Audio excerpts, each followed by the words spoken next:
నెల్లూరు జిల్లా ఆత్మకూరు పట్టణంలో Ambedkar India mission AIM ఆధ్వర్యంలో బహిరంగ సభ జరిగింది. అంబేద్కర్ ఇండియా మిషన్ నెల్లూరు జిల్లా ఆధ్వర్యంలో ఆత్మకూరు పట్టణంలోని హైస్కూల్ గ్రౌండ్ నందు దళిత వాడలను ప్రత్యేక పంచాయతీలుగా కేటాయించాలి అనే నినాదంతో సంకల్ప సభ నిర్వహించారు.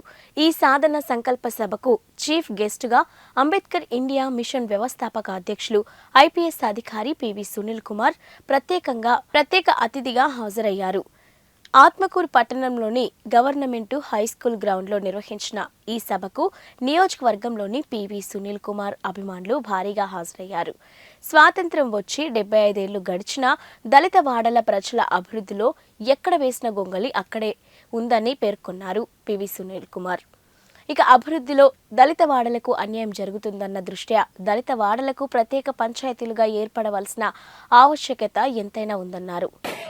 గత 8 సంవత్సరాలు పైగా ఇంటింటికి తిరుగుతూ దళితవాడ పంచాయతీ అయితే వచ్చే ప్రయోజనాలు ఏంటో మన ఏం వాలంటీర్లు, ఏం కార్యకర్తలు, ఏం నాయకులు మీ అందరికీ చెప్తూనే ఉన్నారు. అందువల్లే ఈ రోజున ఆంధ్రప్రదేశ్లో దళితవాడ పంచాయతీ అంటే ఏంటో తెలియని వాళ్ళు ఎవ్వరూ లేరు. ఈ రోజున ఎస్సీ ఎస్టీ సబ్ ప్లాన్ పేరుతో విడుదలవుతున్నటువంటి 1,00,000 కోట్ల రూపాయలు దళితవాడకి చేరకుండా పోయాయి. ఈ విషయం నిజం, అందరికీ తెలుసు. అంటే రాష్ట్రంలో శ్రీకాకుళం నుంచి శ్రీకాళహస్తి వరకు కూడా దళితులకు ఉన్నటువంటి ఏకైక ఎజెండా మనవాడ, మన పంచాయతీ, మన పాలన. ఇదే మాకు కావాల్సింది. మా దళితవాడని పంచాయతీ చేయండి, న్యాయంగా మాకు రావాల్సిన అధికారం మాకు ఇవ్వండి.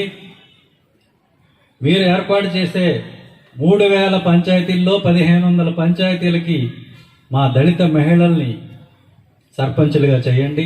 ఎస్సీ ఎస్టీ సబ్ ప్లాన్ ఆ 20,000 కోట్లు ఏమైతే ఉన్నాయో వాటిలో 1/3 వంతు ఈ దళితవాడ పంచాయతీకి ఇవ్వండి. దళితవాడ పంచాయతీకి ఇస్తే మీరు ఏర్పాటు చేసే 3,000 పంచాయతీలకి 6,000 కోట్లు ఇస్తే ప్రతి దళిత వాడకి కూడా 2 కోట్ల రూపాయలు అందుతాయి నిధులు.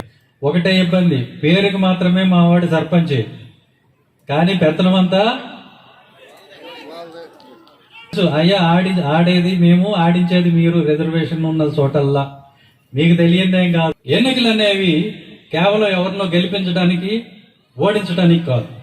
ఎన్నికలు అనేవి దేనికోసం అంటే మన భావాన్ని ప్రకటించడం కోసం, మన కోరికని, మన డిమాండ్ అని తెలియజేయటం కోసం. దానికోసమే ఎన్నికలు.